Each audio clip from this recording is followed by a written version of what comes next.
Okay, so metal. Metal. The show's about metal. What is metal?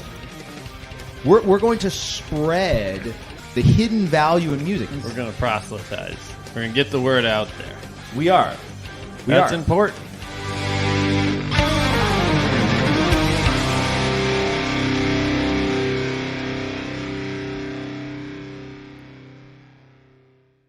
Okay, welcome everybody to episode 42 of the Great Metal Podcast. You got Shredmaster Scott here. I'm you here. got Just Pete in the nick of time. He just joined about 8 seconds ago. And the Metal Evangelist Luke. We did not think this episode was going to happen the last couple of minutes because internet is crazy. But we made it happen. We're gonna make it happen. You know what? Things don't fit quite right, but you just you make it. You make it work. You know what I'm saying? Just make it work. Yeah. Yeah. And June Lee said he woke up at 5 a.m. for this, so we had to deliver. Had to make it happen. Had to do it. Should have woken up at 6:66 a.m. That's when I wake up every morning. Yeah. It's the best. I called time. the internet barons and I was like, get my internet back online. I got to deliver. Yeah. right. Yeah, we do. And so today we're going to deliver in much the same way that some metal icons have delivered throughout the years. Today we're talking about pivotal moments in metal history, which, I mean, there's tens of thousands of them, right?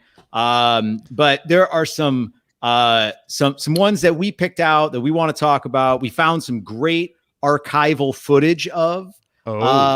Yes, some real life reenactments. And there's actually some previously unseen footage that no one's ever seen yet. So you want to stay tuned for that. Some deep cuts that, some deep cuts. Yeah. So, should we discuss number one, going all the way back Do it. to the invention number of metal? one. Let's go to the number one spot. Yes. Let's go to the number one spot. So, it's hard to talk about pivotal moments in metal history without talking about the fact that metal was ever invented in the first place, right? Right. And, so everybody basically will give that one to Black Sabbath. So that's a bunch of BS, Luke. Black Sabbath, get it? BS. Well, I thought we were about to get into a fight, but no, instead you got us laughing. I'm sure there are some people that hotly debate this. Who started metal? Some people say it was Deep Purple, DP, double penetration. You could also think of it that way, but other people say it's Black Sabbath, and I'm sure there's other opinions as well. But yeah, overall, probably most people agree it's Black Sabbath that started metal, right? Yeah. I think that's generally the consensus. Now, here's the thing. There's the age-old tale of how it happened, but we found some interesting footage of how maybe it really went down. So let's take a look. This is how Tony Iommi ended up, inventing metal. Let's take a look. But let's make some dinner. Okay, here's Tony.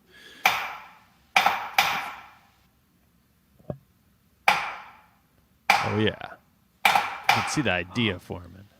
That is a great riff. Oh, no. Oh. But that was a great riff.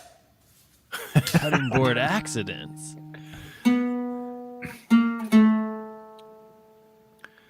Oh, okay. Well, that totally turns the story on its head, man. Really? Now, interestingly enough, turns out it all started with an eggplant, or as we like to call it, the dick plant. It is what we call it. Yes. Now it's funny because Tony Iommi, most people picture him with black hair, but apparently he was blonde back then. As it turns out, he's blonde. Yeah, but over time, the darkness of metal just crept into his locks and turned him black. Right, obsidian. Exactly. Yeah, and he hadn't quite mastered that riff there for the song Black Sabbath, but he was on to something. He was on to something. It was getting there. It was close. Yeah. But that did it, man. I mean, he's cooking dinner and boom. Now, I think the traditional story is that he was working at a factory. He was working in a factory. And what was it, his last day? Birmingham, England, and the steel factories. Yes, last day on the job. Last day on the job. After 6 years of slaving away, finally, Tony is ready to quit his day job and pursue metal full time. And what happens on his last day? That's right. Brutal. That's brutal. That is brutal. But it really goes to the point of like, metal. I mean, he chops his fingers off. That doesn't stop him. He's like, no, I'm going to go write some badass riffs. And literally invents a whole new genre. That's a whole new genre. You could maybe even say that slicing off his digits sort of helped him come up with his style, because it was very sort of like simple and riff based. And that turned out to be highly effective. A lot of metal guitar players are tempted to, just jack off around the fretboard, right? But it's that simplicity that we're really looking for. That's what really cuts through, so to speak. Yeah, and communicates to us. So those hooks, man. Yeah. So yeah, I would say pivotal moment. Number one, if we want to go that direction, was metal being invented. Goodness gracious, am I glad that happened? Can you imagine the world with no metal? Pete, can you imagine that? No. What would that be sad. like? It would be like I don't know. Yeah, I can't even. You wouldn't play guitar. I wouldn't No. play guitar. I mean, what would we be Devin doing with Townsend? ourselves? There'd be no Devin Townsend. Oh, you got a Devin shirt on? Oh, I do. shit. Nice. Yeah. Well, okay. So now let's fast forward a little bit. Okay. So metal gets invented. Another pivotal moment comes up. This one is also heavily debated. It may be the biggest mystery in all of metal history. Who actually invented the devil horns? Who invented the devil horns, right? Dude, now, was it Satan? Maybe it was just Satan himself, but who knows? It's not documented as the problem. So we can't right. Guys, here's the problem. Right. Metal wasn't invented, as Matthew Korns has surmised, the WAP gods would reign supreme. We can keep them in their place with a little metal. Just like that's a continuing war that we have to fight. There's just ensuing battles over and over. We have to keep waging war on WAP. War on WAP.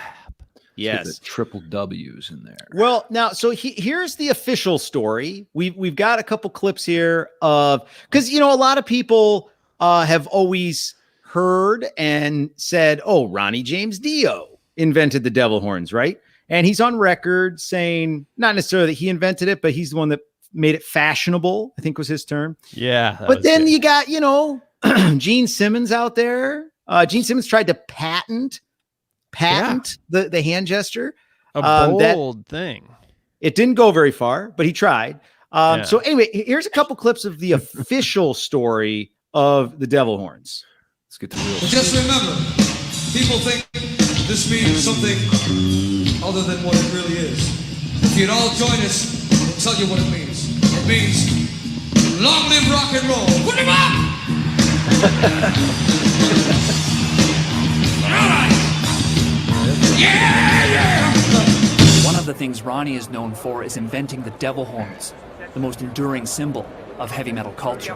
I'm of Italian extraction, and my grandmother and my grandfather on both sides, of both my mother's and father's side, came to America from Italy, and they had superstitions. And I would always see my grandmother when I was a little kid, with her holding my hand and walking down the street.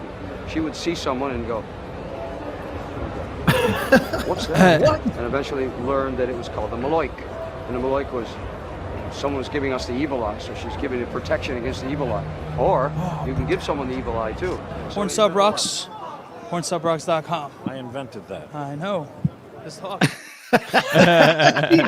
No corroborating evidence. He just claims he invented it, just straight up. Brandon says Gene probably also invented breathing music and life itself. Well, and he probably invented this too. Yeah. Right? Oh, no doubt. Gene is ahead of himself, and he likes to patent things, and he likes to he's business, but he's also like a bit ruthless. Oh, yeah. Yeah. So that's interesting that it's about the evil eye. You guys, right? That's like what we see it's probably used in so many stories, right? But in Lord of the Rings, it's like that all-seeing eye, the pyramid. There it is right there. There it is. And Pete, back. Now we're all cursed by this evil eye. You got me back. You can't hide from that evil eye. No matter where you're at, it penetrates. And it sees you. It penetrates through any barrier. Well, through. He was saying that, so I mean, ultimately, like the devil horns was like he said it was a protection. He said his parents were very superstitious, and this was like a protection against the evil eye. But then you could also send it. Initiated, Now, so that first clip of him in concert was in 1980, and supposedly that was like the first time it was being seen. They claim there's some video out there from the 70s of some other people doing it, but Ronnie even said, he's like, I didn't invent this, but he's like, I popularized it. I made it fashionable. It's like, this was my thing. But you know what? I'm going to give it to him just because it's RJD, and why not? I mean, the guy is such an epic vocalist, so you can have it, Ronnie. Yeah, and he's humble about it. Honestly, he wasn't like out there beating in the bushes like "Bears mine." He was like, I'm sure someone else did it, but I kind of made it popular. Which is a big distinction to make, because just because you come up with something doesn't mean you're the one who made the world aware of it. Right. That's something. Yeah. Well, now to that point, so back in like 2006 or 7 or something, they asked James Hetfield about it, and Hetfield, throwing a total curveball, said that the inventor was actually Spider-Man. So I looked it up. Check it out. Spider-Man shooting his web. This is from 1975. He's got the thumb out, though. It's true. He has the thumb out. That's like what is that? That's another. That's I love you. In sign language. So, now that's something different. We don't get into love in metal. Right. That's a whole nother thing here. Also, upon further inspection of the Spider-Man comics, you see that it's a device, and he can use any finger to push buttons and shoot the web. Actual device. I didn't realize that. I thought it was coming out of his actual arm, like he was half spider. Well, I think it probably evolved into that for sure. Yeah. But this was from like the comics back in like the 60s and 70s. He built the Batman version. Is that when it started? The 60s is when Spider-Man comics started. It was a long time ago. Comics have been around. That's the readers didn't have enough imagination, so they had to put some like logic behind it. Here's how he shoots the web.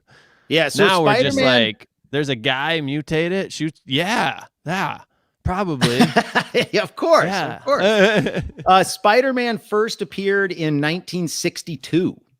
Damn. So long time ago. That's the same year the first James Bond movie came out. Dr. No. Actually, wow. I just love James Bond movies. Very metal music. So might be missing listen the to point, James though. Bond movies.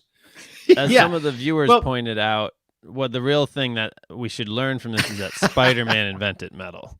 Yeah. There it is.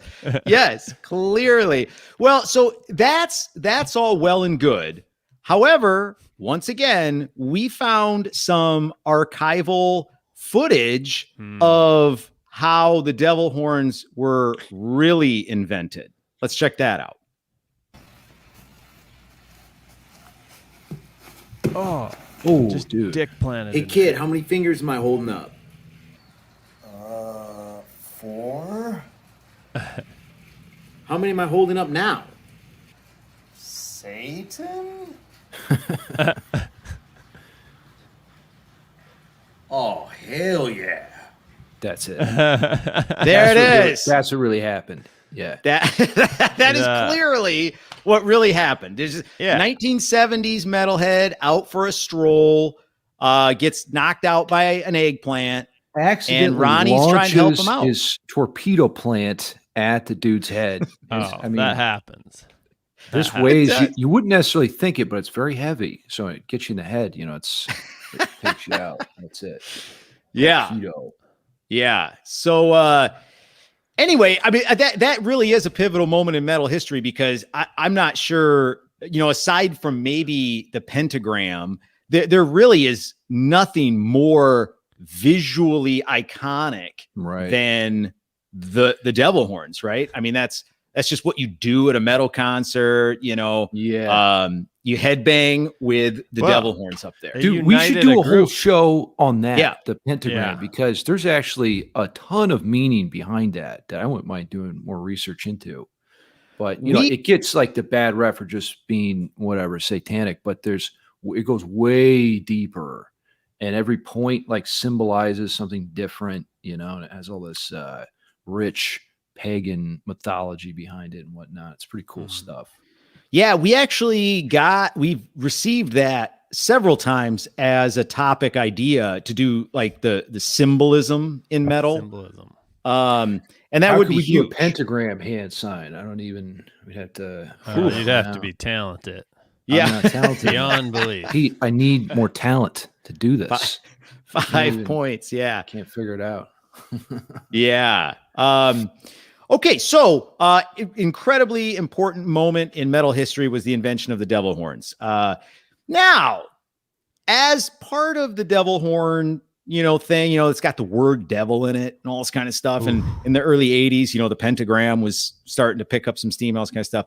So what did the government do? What it always does, tries to shut down freedom.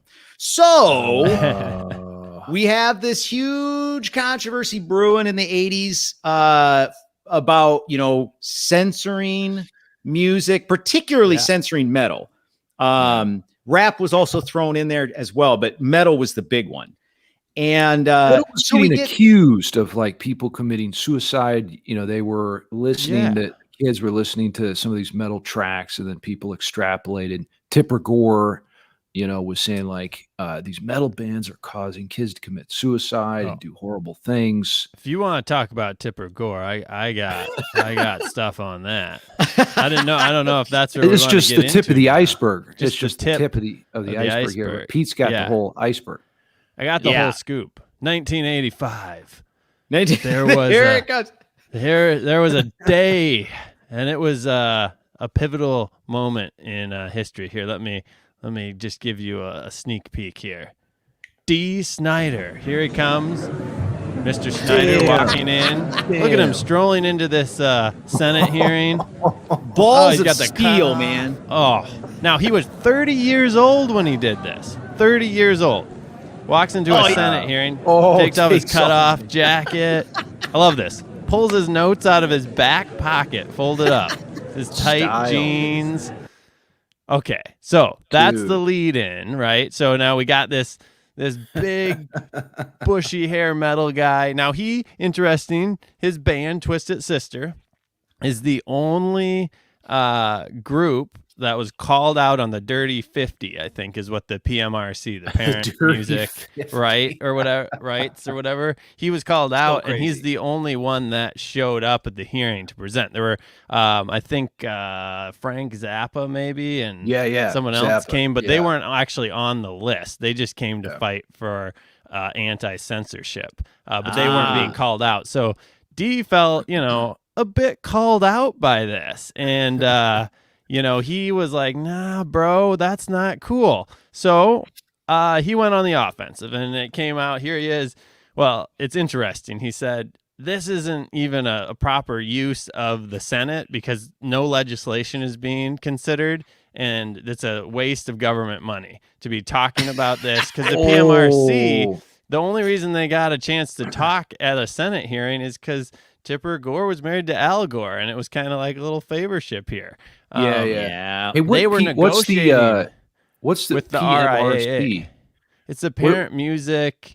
Something like that, where it's like the parents are concerned rating about association or something. Yeah. Oh, okay. Rating or something. They were trying to protect kids. Right. And interestingly too, like had they gone after an approach of like a movie approach, like let's rate things actually and say like just put a letter on it that gives you some indication, nobody probably would have put a stink up. But they wanted to just stamp things like, parental advisory explicit, right? Just like you were either explicit or not, and it was an either or. And then people, like Walmart wouldn't sell you, or where the censorship got really gross is Walmart would say, we'll sell you, but you have to go recut your album to meet the standards of this group. So he's pissed off about it, and he comes in and he goes on the offensive, and he's well-spoken. He comes in with that entrance, and then here he is. Accusation number 1.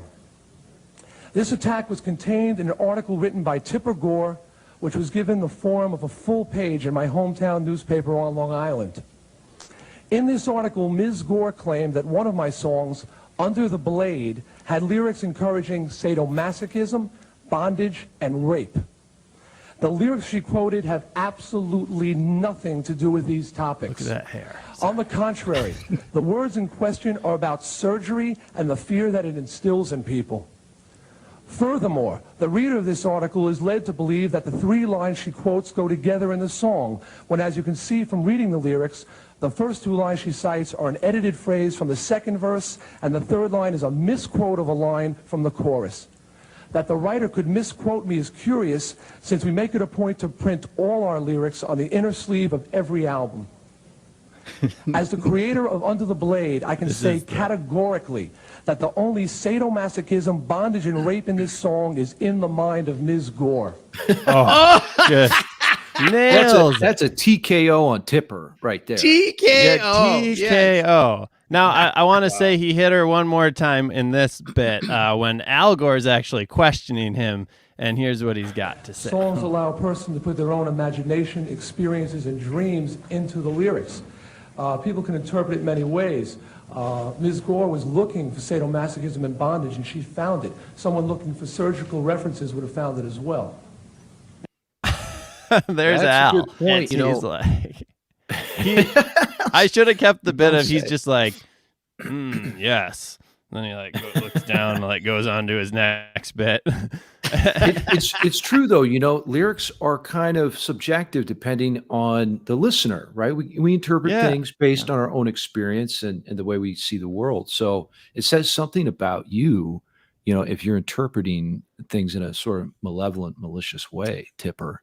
Absolutely. That's a literary device called reader response theory, and authors will typically use it intentionally to leave something vague so that every reader or consumer of that material will incorporate it into their own experiences in life. Yeah, that's a very part of the common magic thing. of art. We're not dealing in overt communication styles. Right. It's more covert. It's more eggplant.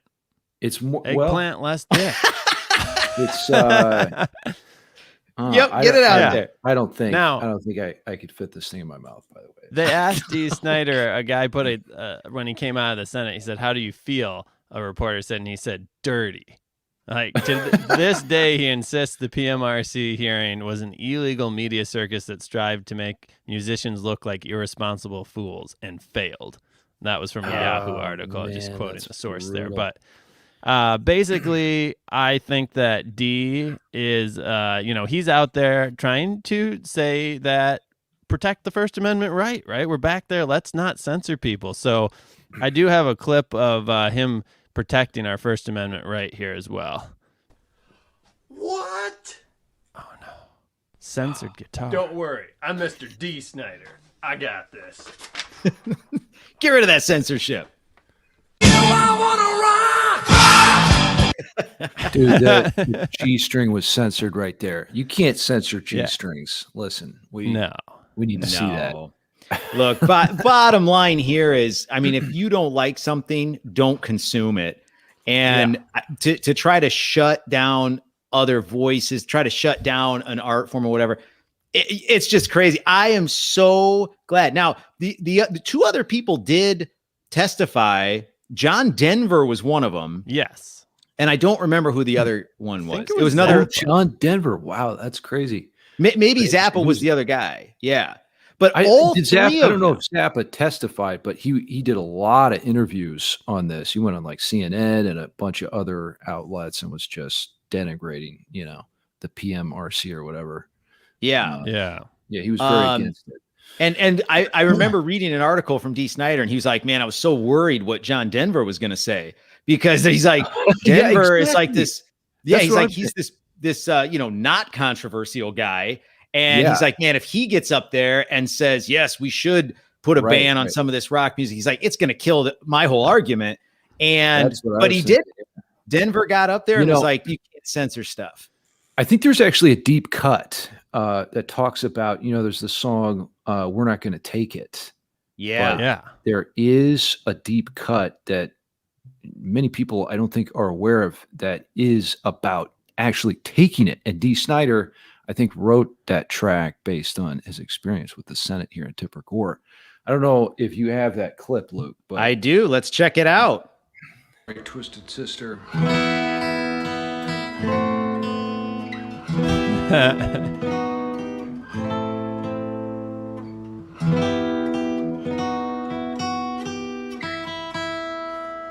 Oh man, we are gonna take it. Brutal. So actually, the moral of the story is we did take it. Yeah, the PMRC, the music recording industry actually just made an agreement, and they didn't do a very good job. They said, "All right, let's do this parental advisory. That's cool." Yeah.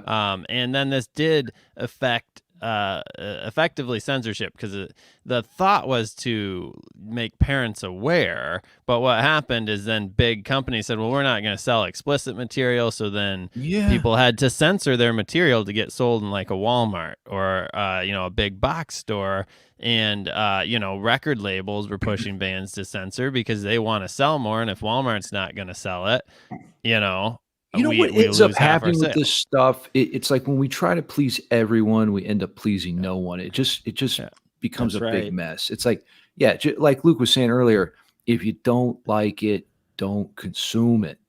But it takes some personal responsibility. The thought was like, we're going to give parents tools, but the thing that D. Snyder talked about a lot was, he's like, look, I'm a parent. He's like, I'm a new parent, but like, it's my responsibility to investigate the record. Like, I don't need the government to tell me if it's okay or not. I'll read the lyrics, I'll listen to it, and then decide if it's okay for my kid. And I think that's a parent's responsibility. And Al Gore and those guys were like, who has time? You expect us to look at this? Who has time to be a good parent? Yeah, exactly. And so it was kind of crazy that, and I understand, like I said, if they had taken the approach more of let's do that, like a movie rating system, which is not perfect, but it's like G, PG, PG-13, parents can kind of understand. But I think the fact that they wanted to put this thing on that said explicit and like have a category of music that was not allowed, basically, and a category of music that was allowed is kind of how they approached it, instead of a true rating system. Yeah. We're not going to take it. For our international viewers and listeners, does this same thing happen overseas? Like, you go to buy a Lamb of God CD, does it have an explicit lyrics label on it? Or is that because obviously the PMRC was a US based organization. So I don't know if that applies to anything outside of the US. But let us know in the comments, because what are other countries doing? Because metal obviously is so much bigger in other parts of the world. I mean, are they trying to regulate it? I mean, Norway probably should have regulated a little bit, maybe before Varg went crazy. But I'm just joking. They shouldn't have. But it is what it is. There should be a movie called, instead of V for Vendetta, V for Varg. And we'll talk about the story of black metal. Yeah, it is. That story, man, mind blowing. This was a pivotal moment for sure, because it's like, it's where the government started putting their nose in music. So I think it's an important thing to 1985 is when it happened. And, the government, as usual, not real effective. I mean, look at the type of music we're getting now. So ultimately it didn't work. But WAP, anybody? WAP? Anybody? I got some Yeah. WAP juice over here. Yeah, there's another great clip of Bob Dole talking about Cannibal Corpse. We'll show that one sometime. But again, come on, Bob, you ain't got no business talking about Cannibal Corpse. A couple quick statements here from the viewers. June Lee says in Korea there's some censorship. Matthew Korn said, fortunately, the stuff you buy doesn't have the crappy explicit logo. It ruins the whole album art. Oh, that's so true. In the UK, yeah. I remember trying to peel those before they were like part of the actual like paper printed on there. It was a sticker. And I always remember trying to peel that off, and you would end up like getting the goo all over your case, or worst case scenario would be on the actual like leaflet. Yeah. And then you tear the leaflet. It totally destroys the album art. Oh, and the scary part is the edited versions of the albums had nothing on them. So you could accidentally buy something and not realize it wasn't what the artist intended, right? Because you were buying it at a box store or somewhere that wasn't going to carry the explicit version. You didn't see the options. You just saw here it was, and there's not like edit it on it. So we have a listener from Japan said, so famous. I'm not sure if he's talking about D. Snyder. In Iran, they can't buy metal discs in the stores. In Scotland, a lot of swearing. They have the sticker no matter what genre. So this is going on around the world. I just wanted to highlight this because it's interesting. Keep metal alive, boys. Keep buying it, getting it, consuming it however you can, and let's keep metal going. The funny thing is, to some degree, this totally backfired on them, because it got to a point when I was in my later teens, I looked for that explicit content sticker because it was like, okay, well, if it doesn't have that, it's probably not the most aggressive music, right? And I was looking for aggressive music. So then it was like, I would look for that sticker first, and that's the music that I'd go to check out. That's so true, because the whole concept in metal, right, is to kind of look for things that are subculture that the masses don't support. It's a bit of a contrarian, thing. So that is a backfiring for sure. So this hit D. Snyder in two ways. One, he was there fighting, trying to prove that, metal people are expressing themselves. They're not all crazy people, right? So he talked about how he's not a crazy guy. He doesn't do drugs, this stuff. And that kind of bit him because some of the consumers were looking for a harder rocker. So while he made the point, the explicit label maybe helped some sales, ironically, but he got a little bit because he presented himself too well. It was funny. Yeah. That's funny. Yeah. Okay. Well, so pivotal moment number 3 there. Thank you, D. Snyder, for fighting the good fight. Yes. Because we got to keep metal alive by any and all means. Whew, bold statement. Okay. So pivotal moment number 4. And now this one is debatable on how pivotal it is. But Ozzy Osbourne biting the head off that bat. Tell us why that's pivotal, Shred. Once upon a time, in a land far away, there was a vampire named Ozzy Osbourne. And one night, Ozzy's rocking the town, and a bat grenade gets lobbed on stage.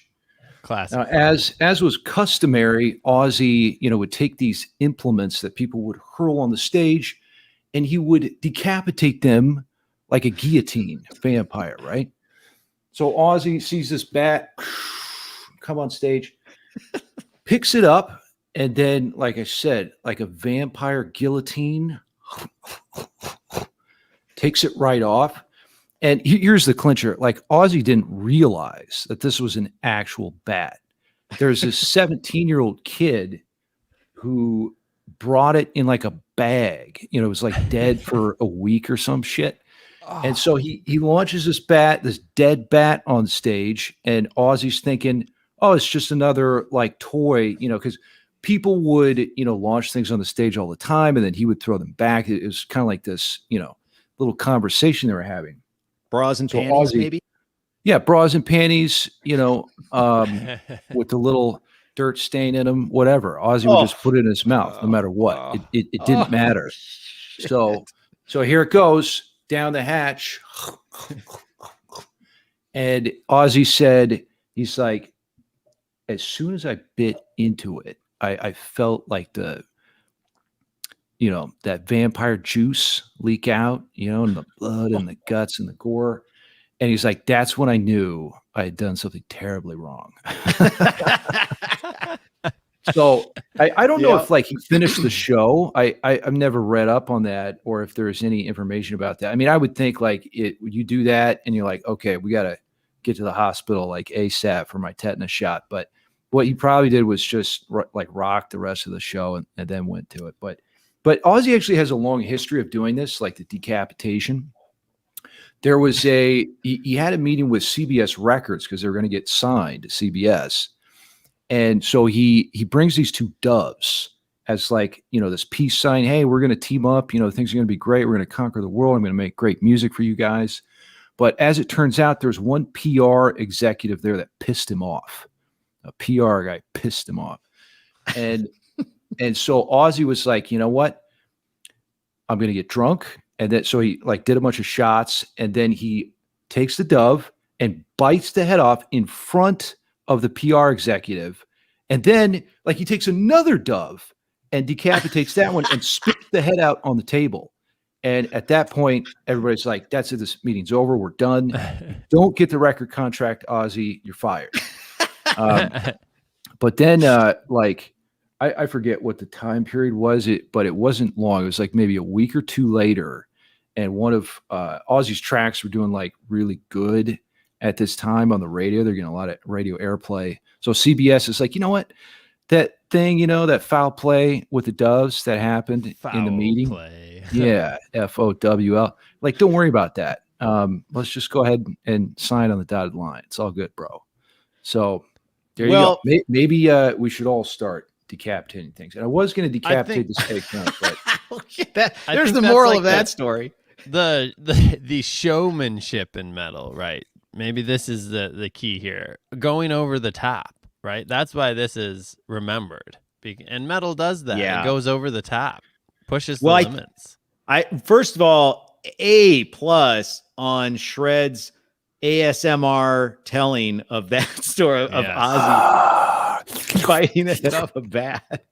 But yeah, I think that this is it's Ozzy's entire career, really, especially the early part, was really pivotal because he was instrumental in pushing those boundaries further and further and further. And what a lot of ultimately what it did is it kind of, speaking of censorship type stuff, it opened the doors to let people be as expressive as they wanted to be. I mean, if you can bite the head off of a bat and off of a dove and spit the dove head out on a table, you can pretty much do anything you want, right?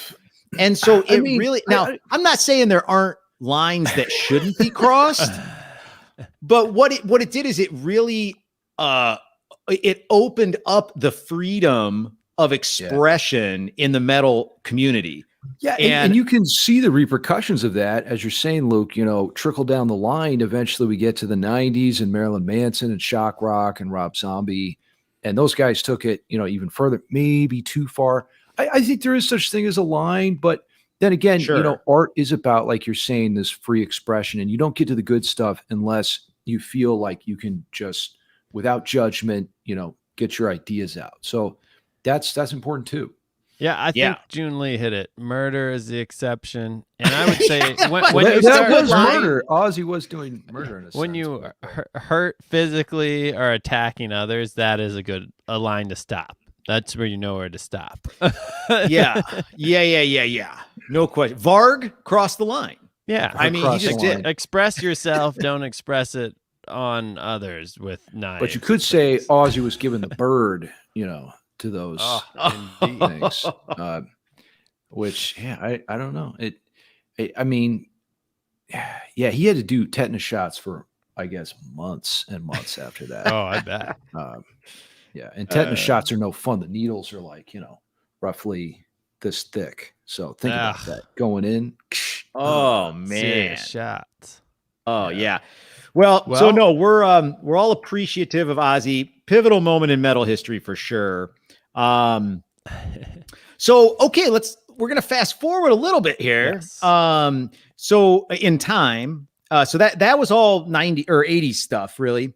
But then we have what I think is probably, I mean, just totally shocking to the entire music industry. The whole Metallica v. Napster situation. This is huge for where we are now. That's exactly right. Yes. Yes, like the internet itself did and was changing things like crazy. But Napster specifically is what started rallying all these forces on different sides of the line and how to essentially how people have access to music, right? And it can't be overstated how important or pivotal. There's a new word for it. Pivotal. That moment was so important that the industry now, it's all because of that moment. When was it, Luke? It was like 99. Well, Napster was like 99. The lawsuit and everything happened in 2000. Right. So now it really so for those of you who aren't familiar, younger people don't remember this. My wife does not remember this. So like what happened was Napster, these college dudes, right? Basically started using peer-to-peer software to exchange MP3 files of songs. Blockchain. It's almost like blockchain. It's kind of like a precursor to blockchain. Yeah, absolutely. Yeah. And so, the recording industry is like, well, wait a minute. You took one of our a song, you bought the CD or whatever, you burned the track into a digital file, an MP3, and now you're sharing it with millions of people around the world. Lars says no. Yeah, Lars. Whew. So some of the recording industry insiders tried to get Napster shut down. There were some lawsuits going back and forth, but then Metallica themselves decided to step forward and sue Napster for $10 million because they had a demo that leaked, and they traced the leak back to it started spreading around on Napster. Evil Eye. Yes. So yeah, you can't escape it. So Metallica sues Napster for $10 million.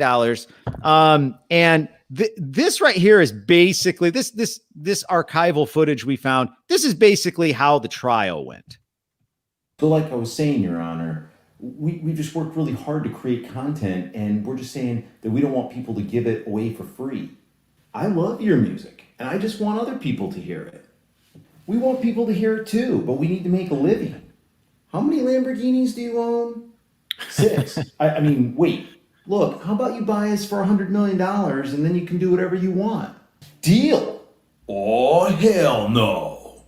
Okay, that's essentially how the trial went. So the judge said no in terms of buying Napster. Well, what happened? That actually would have been a smart move, probably for Metallica, though. It would have been huge, and that was the point. Napster was like, "Listen, why don't you just buy us?" So Metallica went out and got a VC firm to raise the money, and they were going to buy. And this was all happening outside of the court. When the judge found out about it, he was like, "Absolutely not! You're about to do what you're suing these guys for doing."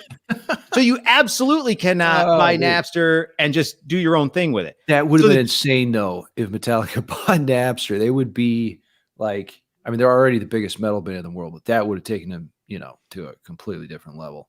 Yeah. Instead of Papa Het, it would have been Lord Het. Yeah. I mean, I don't know how much Metallica's worth, $100 million or something. They'd have been worth billions. Maybe if it had happened, only metal would be allowed on the internet today. That's possible. Yeah. No WAP. But here's really like the breakdown. And we've got a couple of clips of other artists that are talking about this when it was happening and afterwards. Really, what Metallica, Lars was like their spokesman. He was the one that went and testified in court and all this kind of stuff. What happened is they had a point. They had a legitimate point, right? Like, hey, we created something. Why would somebody else get to take that and just freely use it, without us having to say or making money off it? Yeah. Totally legitimate point. They came off so they looked so greedy, like they were like spitting in the face of all their fans that just wanted to listen to their music and all this stuff. That's interesting. And literally they came across like, we have so much money, but we need more. That's how it came across. And whether that's right or wrong, it's part of the reason why Metallica albums after that went into a little bit of a slump, because people were like, I don't want to support these guys. They're the big greedy corporatists, right? It is a valid point though, because up and coming bands, they've struggled so hard since the year 2000 because they can't sell their music anymore. They don't understand that the industry's different. So there was a valid point to consider, but things just change, and whether it's Lars or someone else, you can't necessarily stop that. It's bigger than you, So it's now you got to adapt. It's similar to the issue with the PMRC. The concept wasn't terrible, like let's give parents information, but the method of going about it was let's tell all these bands that they're bad influences on society and they're jerks and that they really should just be banned.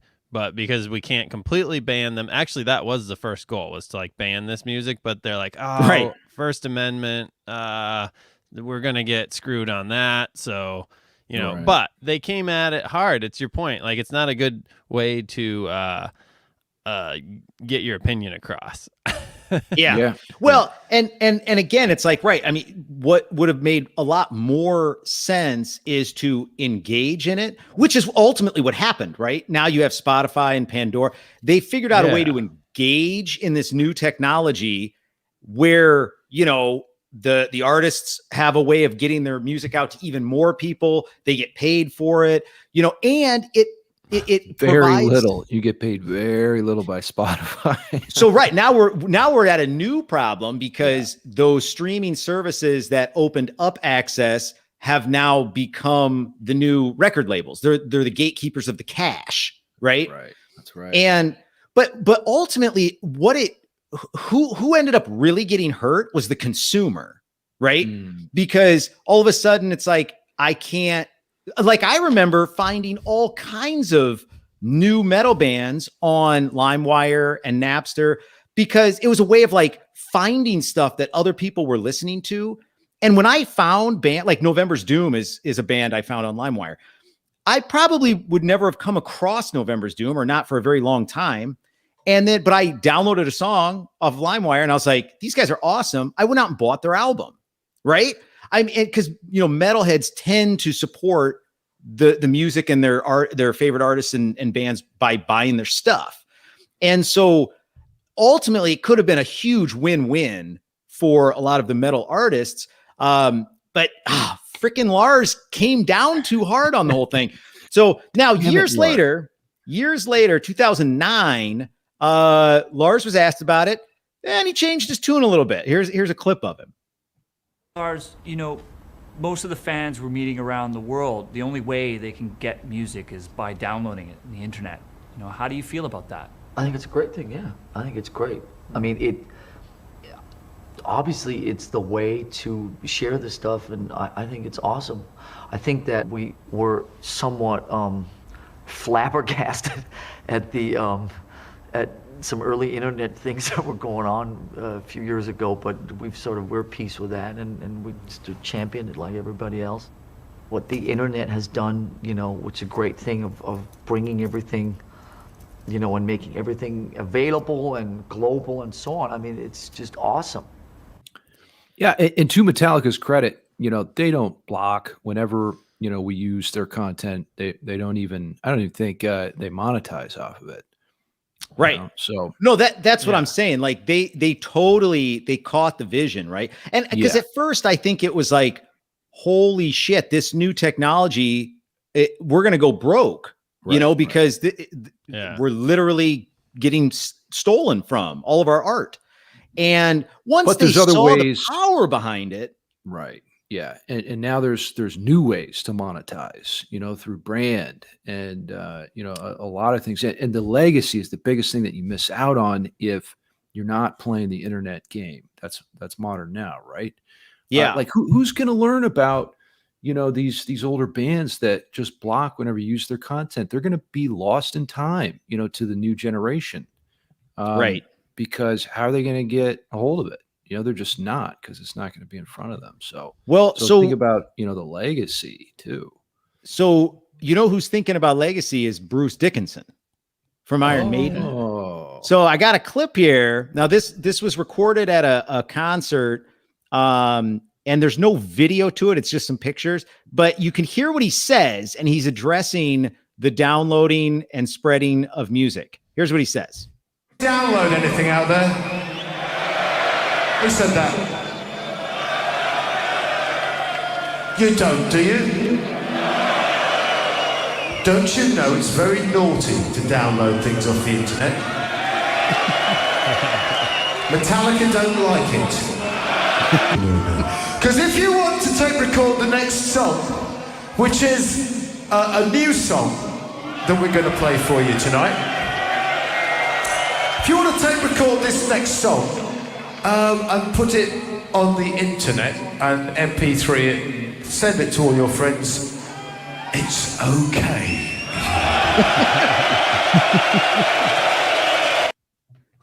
I love how you said tape record. No one's got a tape recorder in that. Yeah.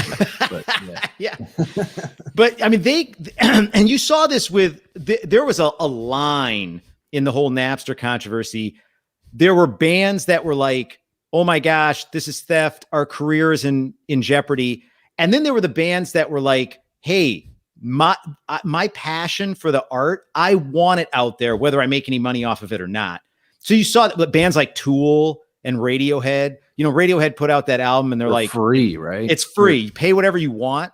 And they lost a ton of money because it turns out most people, the price they paid was zero. Yeah.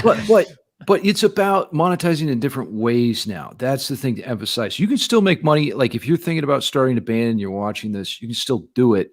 You just have to think creatively. Think in terms of social media. And by just getting views on YouTube, you make money, right? So you can monetize the actual attention itself.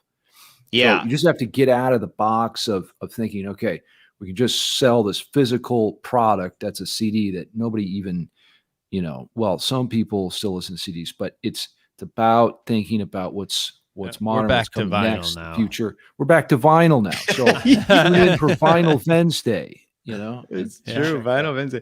Well, so Gabriel makes a good point. Most artists have always made the money from performing, and I think that's right. I mean, there are different avenues of making money, and the industry is going to change. It's always going to change. YouTube changed it dramatically. So streaming changed things. YouTube changed it. There's going to be more shakeups, and you got to figure out how to adapt to that new technology, that new way that consumers consume your material. And so again,